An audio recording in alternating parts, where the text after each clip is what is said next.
Tendereza Kristo nebaza Katonda olw'ekirabo eky'obulamu oyo atuganyiza okuba nga tukyasobola okwatula nti Yesu ye Mukama. Amaanyi n'eddoboozi nga bulijjo Mazima Kenneth, era nga njagala okusiima gwe yenna atwala eddaala ery'okuba nga wekkaanya ensonga ez'enjawulo ezigenda mu maaso n'okuba nga zisomesebwa wamu ate era n'okubeera nga ogereeganya ebintu eby'enjawulo nga obinogaanira ddala mu kigambo kya Katonda. So olunaku olwaleero twagala okutunuulira essuula ey'e14 mu kitabo eky'ebikolwa eby'Abayume. Jjukira bino byonna biri wansi wa obumisani obwasookera ddala obwa Pawulo obutandikira ddala mu ssuula ey'e13 kutuuka ddala mu ssuula ey'e14. So ku mulundi ogwasembayo twekkaanya ebifo eby'enjawulo Pawulo wamu ne Balunaba. Jjukira bino byonna wamu binywereza ddala ensonga ey'obumisani obusookera ddala obwa Pawulo ne Balunaba obutandikira ddala mu ssuula ey'e13 okuyitira ddala mu ssuula ey'e14. Bino byonna binywereza ddala ensonga ey'okuba nti enjiri yalina okuba nga efuluma ng'esaasaanira ebitundu eby'enjawulo nnyo nnyini ddala. So bwe tutuukira wano mu ssuula ey'e14 tulaba nga ate waliwo ensonga enkulu ze tulina okuba nga nazo twekkaanya nga tutunuulira obumu obwa Pawulo ne Balunaba mu kubuulira enjiri. Ensonga eno nkulu nnyo ssebo ne nnyabo agenda maaso n'okuba nga owuliriza, kubanga ne Mukama waffe bwe yagendanga maaso n'okuba nga atuma yatumiranga mu nnamba ey'ababiri. Ekigendererwa we kiri ng'ate kikulu nnyo nnyini ddala kubeera nga buli ngeri emu oba endala buli omu asobola okuba nga azzaamu munneewe amaanyi, wamu ate era Bayibuli nga bw'eraga nti ababiri tebasobola kutambulamu okuggyako nga bamaze okubeera nga bakkiriziganya, nga Amosi 3:3 bw'egendera ddala maaso n'okunyweza ensonga eyo. So abantu okutambula ababiri kyalaganga obumu mu nzikiriza, kyalaganga obumu mu kigendererwa. So ne wano tulaba embeera eyo nga y'emu era egenda maaso n'okulabikira mu ssuula eno ey'okumeka ey'e14 singa oba otunuulidde ddala ebifo eby'enjawulo bye bagenda maaso n'okuba nga babuuliramu. So tugenda kuba nga twekkaanya ensonga ezo ezikwata ku Pawulo ne Balunaba, engeri gye bagenda maaso n'okuba nga bayigganyizibwa mu kitundu ekya Iconium, ate era n'okwonyezebwa Katonda kwe yagenda maaso n'okuba nga akola mu mutume Pawulo mu kitundu ekya Listra, wamu ate era n'amayinja agagenda maaso n'okuba nga gakubwa Pawulo, abantu abo okubeera nga ekigendwa kyali kyakubeera nga bakomeza ddala omulimu abatume bano ogwali gugenze maaso n'okubeera nga gubaweebwa. So singa tuba tutandise mu bumpimpi nga tutunuulya obumu obwa Pawulo ne Balunaba mu kubuulira enjiri obwazingiramu n'okubeera nga bayigganyizibwa mu kitundu ekya Iconium, tujja kubeera nga tukwasaganya ebintu bino okubanga tutegeerera ddala engeri gwe nange gye tugwanidde okubeera nga tuzimbibwa mu bulamu obwabo abatusooka okubeera nga babeerawo ate nga baweereza Mukama waffe Yesu Kristo. So singa otunuulya essuula ey'e14 olusookera ddala lugamba nti nja kukozesako oluzungu n'Oluganda, and it came to pass in Iconium. So kati ekigambo kino oba ekifo kino ekiyitibwa Iconium bwe tuba tweyambisizza Bayibuli ey'Oluganda yo bweti bw'ejjayo ensonga egamba awo lwatuuka mu Ikonio. Ekifo kino ekya Ikonio kyali kibuga ky'amaanyi nnyo mu kitundu ekya obuvenjuba era kye kyali ekibuga ekikulu eky'ekitundu ekyayitibwanga Laikonia. So kyali kibuga nga ky'amaanyi nnyo, naye Ikonio kitegeeza akafaananyi akatono, newankubadde kyo ng'ekifo kyali kibuga ky'amaanyi nnyo mu buva enjuba. So ekyo kyenjagadde tubeere nga tutegeera. Bayibuli etulaga that they went both, nti ne bagenda bonna. Ndowooza olaba ttiimu ey'abantu ababiri, Pawulo ne Balunaba, bali kimu mu nzikiriza, bali kimu mu kigendererwa. naffe tugwanidde okubanga twiga bino wammanga na lwaki Mukama waffe Yesu Kristo yagendanga maaso n'okubeera nga abantu bano abatuma mu nnamba ey'ababiri ababiri, okujjako owali embeera ezimu nga zaali za njawulo, naye tulaba omugendo ogwo ogw'okubeera nga omuntu teyabeeranga yekka wabula yabangako ne munneewe omulala bwe baali balina okubeera nga bakola ki, nga batambula wamu. Babegamba nti bonna ne bagenda bonna wamu mu kiki, mu lukuŋŋaano oba kye tuyita ekkuŋŋaaniro, Bayibuli lyeyita erya sinagogue oba ey'Oluganda kyeyita ekifo ekikuŋŋaanirwamu eky'Abayudaaya. Era Bayibuli etulaga nti ne boogera era abantu enkumuliitu nga mwotwalidde Abayudaaya ne bannamawanga bonna, Bayibuli etulaga ne bakkiriza. Kati ku mulundi guno waliwo ebintu eby'enjawulo gwe nange bye tusobola okuba nga tuteekako omulaka nti tulaba Abayudaaya, tulaba ne bannamawanga bonna ku mulundi guno baali wamu, baali bakuŋŋaanidde mu kifo kyekimu, era bonna ne batabaaganyizibwa eri Katonda, era bonna baali bamaze okuba nga batabaganyizibwa eri Katonda mu mubiri gumu, ate era bonna ne bagenda mu maaso n'okubeera nga bakkirizibwa mu kkanisa owataali mbeera yonna yakwawula yawulamu. Jjukira omulimu Mukama waffe Yesu gwe yajja okuba nga akola guzingiramu embeera ey'okubeera nga enjawukana wakati w'Abayudaaya ne bannamawanga eggweerawo ddala. Bw'oba osomye Befeso essuula ey'okubiri olunyiriri lw'ekuminenya paka olw'ekuminamukaaga lugamba nti for he himself is our peace, nti ye mwene gye mirembe gyaffe, oyo who has made both one, oyo afudde ababiri omu, and has broken down the middle wall of separation, era amenyeewo ekifo ekyowakati ekyenjawukana olw'ekuminetaano, having abolished in his flesh the enmity, n'abeera nga amaze okuggyawo obukyayi mu mubiri gwe, that is the law of commandments, era nga ge mateeka ag'ebiragiro, contained in ordinances, gaali galimu ebiragiro ebyenjawulo, so as to create in himself one man, okubeera nga muye atonda omuntu, okubanga muye atonda omuntu omu omujja from two, thus making peace, okubanga akola omuntu omujja omupya nga aleeta emirembe. Olw'ekumin'omukaaga, and that he might reconcile them both to God, olwo asobole obatabaganya bonna eri Katonda mu mubiri gumu okuyita mu musaalaba, thereby putting to death the enmity, n'olwekyo n'okubeera nga ateeka obulabe mu kufa. So kwe kuno okutabaganyizibwa ke tulaba kaakati. Bayibuli etulaga nti bonna abantu abo abaali enkumuliitu ne bawulira enjiri ne bagikkiriza, ne bawulira enjiri ne bagikkiriza. Ekinywereza ddala ekigendererwa kye tulabira ddala mu Befeso essuula ey'okubiri olunyiriri olw'ekumi Kristo okubanga yamalawo enjawukana eyaliwo wakati w'Abayudaaya n'abo abataali baki Bayudaaya.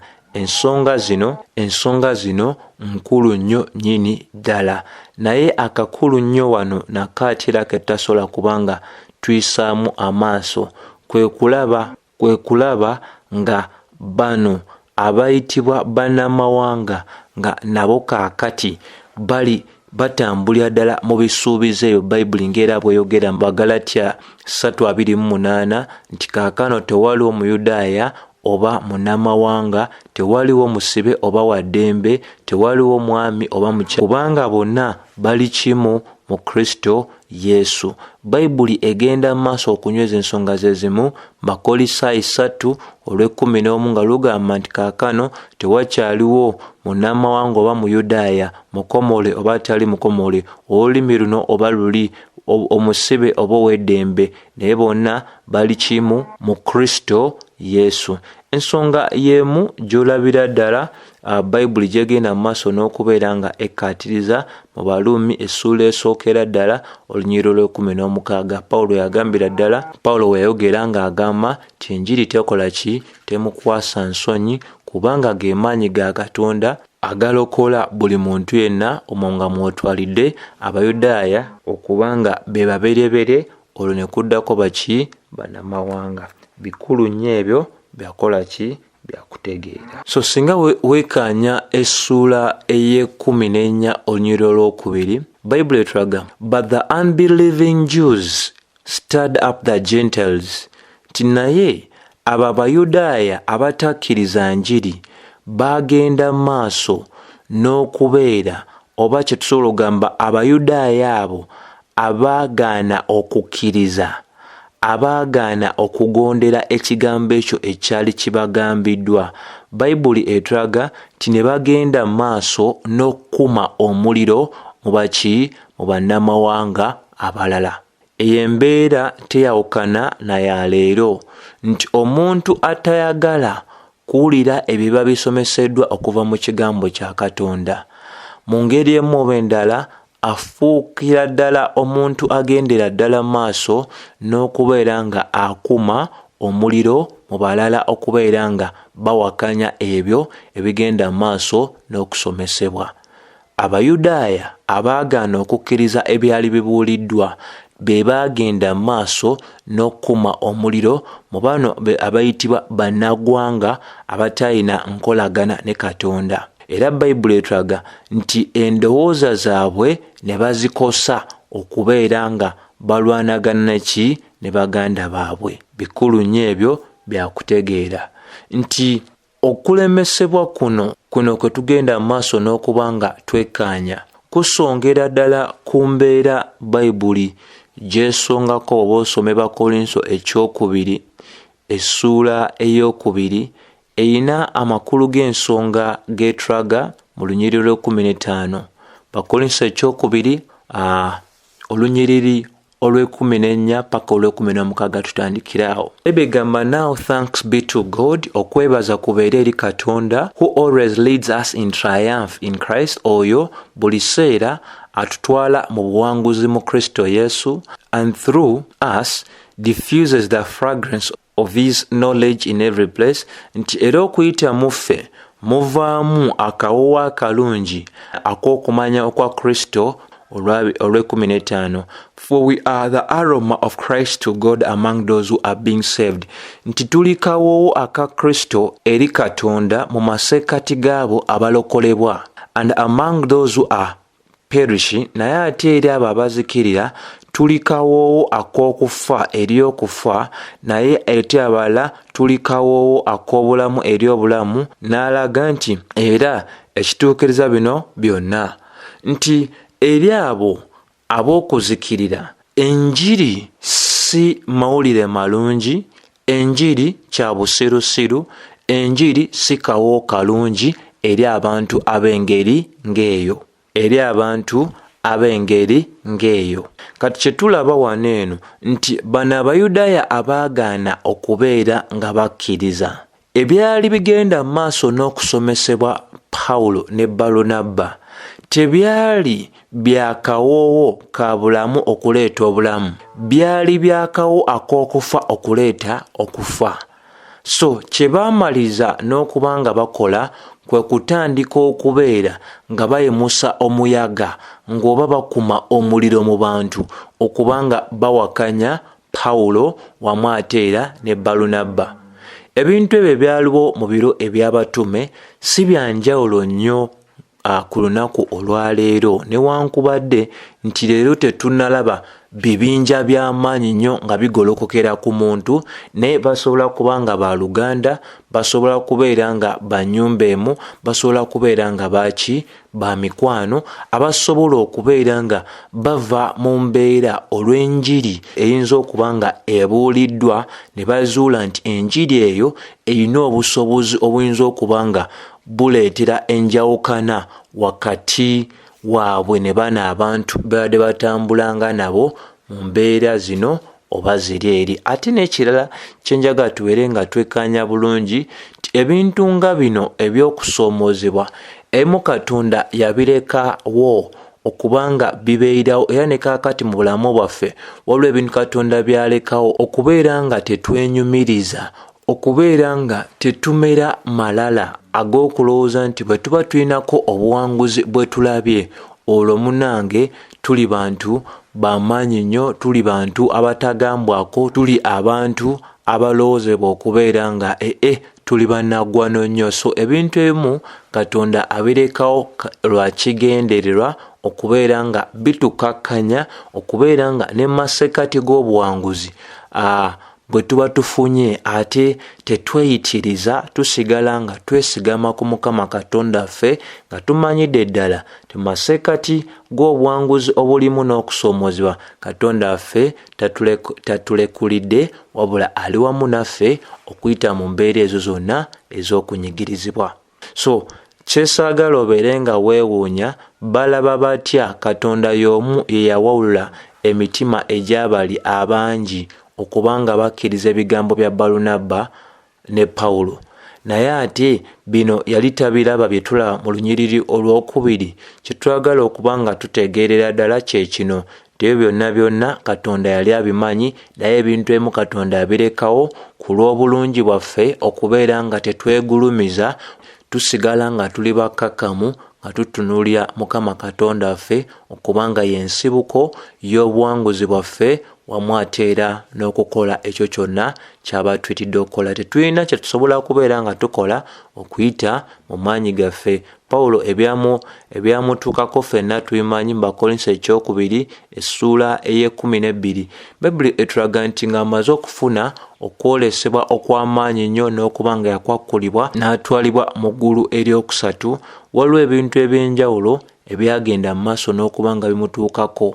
Era Pawulo bw'aba ayogera mu lunyiriri olwokutaano mu ssuula ey'e12 ng'agamba, on behalf of this man, ku lw'omuntu ono I will boast, ku lw'omuntu ono neenyumiriza, but on my own behalf I will not boast. Naye ku lw'omuntu ono era sijja kuba nga neenyumiriza, wabula mu bunafu bwaffe, mu bunafu bwange. So olaba nti Pawulo newankubadde Katonda yamuwa ettutumu, yamuwa obusobozi, oba alina ebintu eby'enjawulo byakolera mu bulamu bwe, Pawulo alaga nti ekigendererwa ekikulu Katonda kyonna kyali amusobozesezza okuba nga alaba, tekyalina kukyusa mbeera ye okulowooza nti kati wattutumu nnyo, okulowooza nti owaayi kati simanyi asukkuluma kino oba asukkuluma kiri. Pawulo alaga nti nze neenyumiriza mu bunafu bwange. Agamba nti ne bwe mba nga nandyagadde okwenyumiriza, I would not be a fool. Alaga nti ensonga zonna ezaali muleetedde okuba nga yeenyumiriza weeziri, naye agenda maaso n'alaga, for I would be speaking the truth. Kubanga era ne bw'naalibadde nga neenyumiriza, sandibadde musiru, nandibadde njogerera ddala amazima. But I refrain from it, naye ekyo sikikkiriza, so that no one may think more of me than he sees me or hears from me. Waleme kubeerawo omuntu yenna annyimusa okusukkuluma ekyo ky'alaba mu nze oba n'okuwulira ebyo biva mu nze. Ti bw'otunuulira ekyawandiikibwa ekyo n'ebigambo leero abaweereza abajjudde obujulizi obw'obulimba abagenda maaso n'ogamba nti Katonda alina by'abalaze nga talina by'abalaze. Kyenjagala okulagira ddala nti ekikula ky'omuntu kyagala nnyo okwenyumiriza, kyagala nnyo ebintu eby'okwepanka, kyagala nnyo ebintu by'okuba nga omuntu ayimusibwa. Naye Pawulo omwoyo wa Katonda yakolera mu ye n'agamba nti singa aba wa kwenyumiriza alina ensonga yonna era tiyandibadde musiru, kubanga era yalisigadde ayogera amazima. Naye agamba nedda, ekyo sijja kikola, saagala muntu yenna andowooleze okuba nti nsukkuluma ekyo kyalaba mu nze oba ekyo kyawulira okuva eri nze. Wabula olw'omusanvu agenda maaso n'agamba, so to keep me from becoming puffed, okunkuuma okubeera nga sibeera nga neepanka oba mmera amalala, because of the surpassing greatness of the revelation, olw'okubikkulirwa okw'enjawulo okwampeebwa. A thorn was given me in the flesh, eriggwa erinyigiriza lyampeebwa mu mubiri. A messenger of Satan to harass me, omubaka owa Sitaani okunyigiriza. To keep me from becoming puffed, okubeera nga anzikakkanya obuteegulumiza. Owulira Pawulo kyagamba, 3 times I pleaded with the Lord. Emirundi 3 nensaba Katonda aggyewo ekintu ekyo eky'obulumi mu nze, naye Mukama n'aŋŋamba tekisa kyange kikumala, kubanga amaanyi gange gatuukirizibwa mu bunafu bwo. Era n'olw'ensonga eyo nze neenyumiriza nnyo mu bunafu bwange, olwo amaanyi aga Kristo galyoke gabeere ku nze. Byebyo ebintu lwaki ebimu Katonda yabiganya okubeera nga bisigala mu bulamu obw'omusajja ono, era bino byakuyiga eri ffe ffenna okubeera nga tetumera malala, okubeera nga tetwepanka, okubeera nga tusigala nga tuli bawulize, okubeera nga tumanya ddala nti obuwanguzi bwonna Katonda bw'aba tusobozesezza okuba nga tutuukako tebuva mu bukugu bwaffe bwa kwogera, mu kusoma kwaffe, oba mu kintu kyonna ekiyinza okuba nga kitwetoolodde, wabula Katonda yennyini yakolera mu ffe okutuukiriza ekyo ekimwesa ekitiibwa. So bw'otunuulira essuula ey'e14 Bayibuli etugamba, long time therefore abode they speaking boldly in the Lord, nti oluvannyuma lw'ekiseera ekiwanvuko ne bagenda mu maaso n'okwogera mu buvumu obw'amaanyi mu linnya erya Mukama waffe, nga bawa obujulizi eri ekigambo eky'ekisa kye, era ne baweebwa obubonero n'ebyamagero okuba nga bikolebwa n'emikono gyabwe. Kati awo nawo we wali embeera gye tugwanda ddala okuba nga tutegeera enjiri. Waliwo ebintu by'otasobola kuba nga oyisaamu amaaso nga bigoberera enjiri. Enjiri erina okubuulibwa mu buvumu. Omutiitiizi ekisawe eky'enjiri akyesonyiire ddala. Enjiri ebuulibwa mu buvumu. Lwaki? Erina obuwakanyi bungi, erina abagirwanyisa bangi, so yenna agibuulira agwanidde ogibuulira mu buvumu obw'amaanyi ddala. Alina okuba nga abuulira mu ngeri eraga nti akakasiddwa eri ekyo ky'ayogera. Alina okuba nga agibuulira nga alagira ddala abantu bano nti alina eddembe, takakiddwa kubanga akola ekyo ky'akola, wabula akikola mu kwagala, akikola mu masekati g'okumanya enjiri kikyatuusa ku bulamu bwe. Ekirala Bayibuli egamba nti baali bagenda mu maaso n'okubuulira nga bawa obujulizi, bo nga bagenda mu maaso n'okakasa eri abantu, nga bagenda mu maaso n'obazzaamu amaanyi okubeera nga beegulira ekigambo ekyo ekyali kigenda mu maaso n'okuba nga kibuulibwa bo, era alaga nga kye kigambo ekyekisa. Tekyewuunyisa nti nno ku lw'ekisa twalokolebwa okuyita. Teriiyo muntu yenna okuyita mu bikolwa bye asobola okuba nga asaanyizibwa mu maaso ga Katonda, wabula ffenna tusaanyiziddwa olw'ekisa kya Katonda. Ssebo ne nnyabo, enjiri gye baali babuulira teyali njiri ya bikolwa, sooka okole kino, sooka okole kiri, Mukama alyoke akulokole. Nedda, baabuulira enjiri ng'esonga ku kisa kya Katonda, nti yakwata oyo atamanya kibi n'amufuula ekibi ku lwaffe tulyoke tufuuke obutuukirivu bwa Katonda. Enjiri eno ey'ekisa kya Katonda yeebula mu ki, oba tusobola okugamba yeebulidde ddala mu makanisa olunaku olwaleero. Abantu babuulira bintu balaga nti abantu basobola obifuna nga balina kye basoose okukola kino oba kiri. So kati bw'otunuulira bino wammanga, Bayibuli eraze nti abatume baasigala nga bagumu nnyo nnyini ddala mu kubeera nga babuulira ekigambo mu buvumu mu masekkati g'okusoomoozebwa kwe baagenda mu maaso n'okubeera nga beŋŋanga. Era Bayibuli etulaga nti obuvumu obwo bwe baagenderamu maaso n'okuba nga babuulira ng'awatali kutya kwonna, nga baweerayo ddala ebisoomoozebwa eri abatakkiriza, Katonda nga bw'ali ow'ekisa n'abeera nga abaganya n'okuba nga abawa obubonero n'ebyewuunyisa ne bikolebwa okuyita mu mikono gyabwe. Kati ako nako kakulu nnyo kakutegeera. Bw'osoma ekyawandiikibwa ekiri mu Ezekieri essuula ey'okusatu olunyiriri olw'omusanvu lugamba, But the house of Israel will not be willing to listen to you. Ennyumba eya Isirayiri tejja kuba neetegefu okubanga ekuwuliriza, abagamba Ezekieri. For they are not willing to listen to me, kubanga si beetegefu okumpuliriza. Abantu bagaana Katonda, bagaana n'omubaka Katonda gw'abatumye. Ebyo bikulu byategeera. Bayibuli egenda maaso n'egamba, because all the house of Israel have a hard forehead, kubanga bayina ebyenyi ebikalubu n'emitima emikakanyavu. Olw'omunaana, behold, I have made your face as hard as their faces. Nti laba, nfudde ekyenyi kyo kubanga kikalubu ng'ebyabwe bwe biri ebikalubu. Bw'atyo Mukama bw'agamba ni Ezekiel. Olw'omwenda, like emery harder than the flint. Nti ng'ekyuma kino bwe kiri.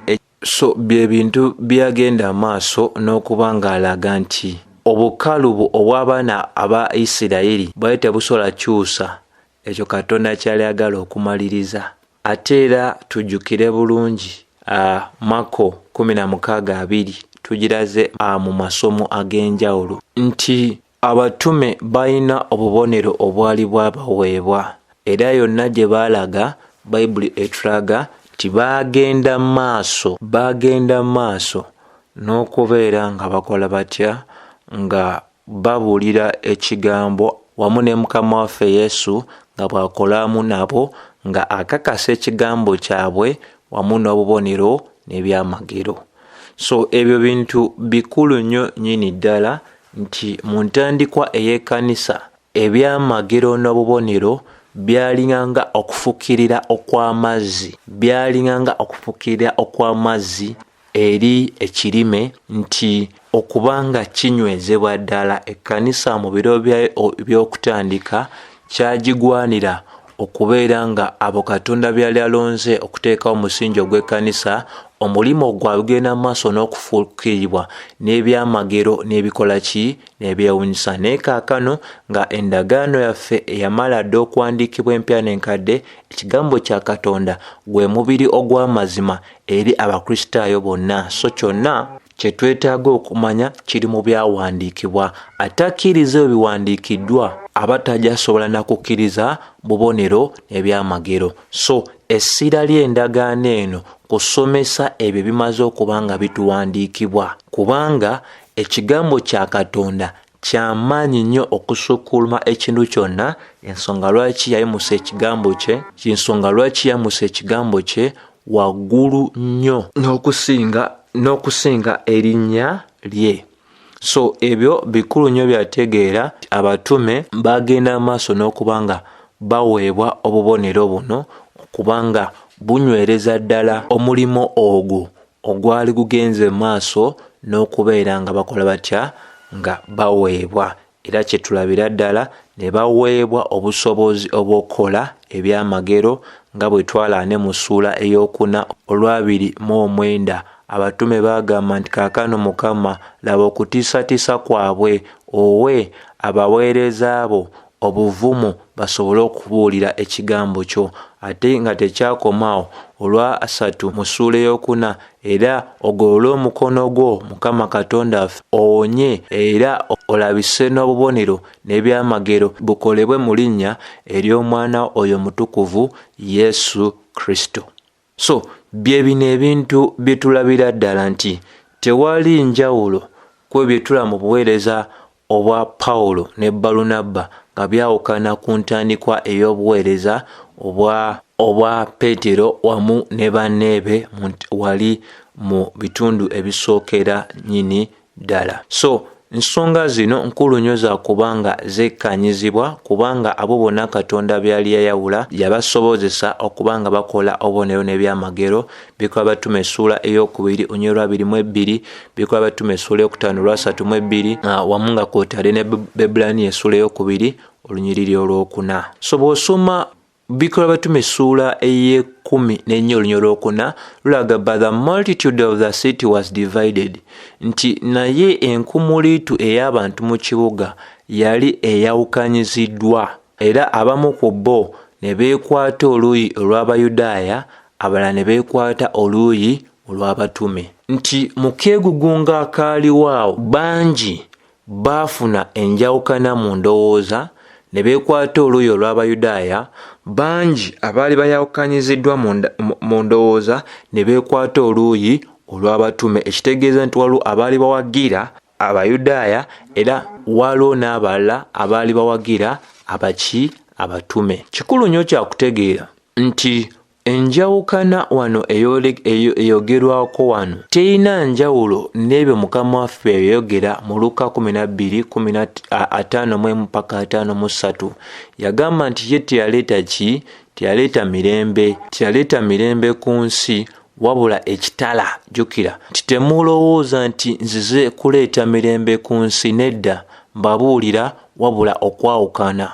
Kyava agenda maaso n'agamba nti walibeerawo mu nnyumba emu 5 abanaayawukanyizibwa, 3 eri 2 era 2 eri 3, olw'ataano mu 3, era baliyawukanyizibwa taata eri omwana, n'omwana eri taata, maama eri muwala we, era ne muwala we eri maama we, era nazaala n'eri muwala we, era muwala we n'eri ani? Nazaala. Bayibuli bwetyo bwegendera ddala maaso n'okubanga etulaga nti bino bye tulaba ebyajjawo masekati ag'okubanga Pawulo ne Balunaba baali babulidde enjiri ne wajjawo enjawukana.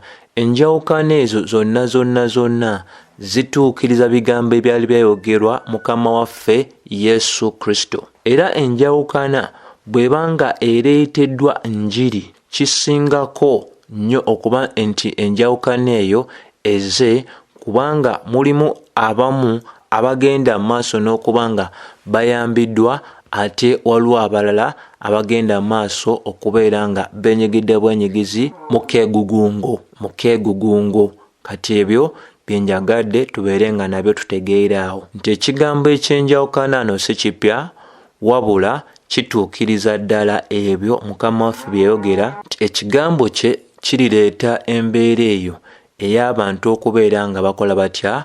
Nga bawukanyizibwa.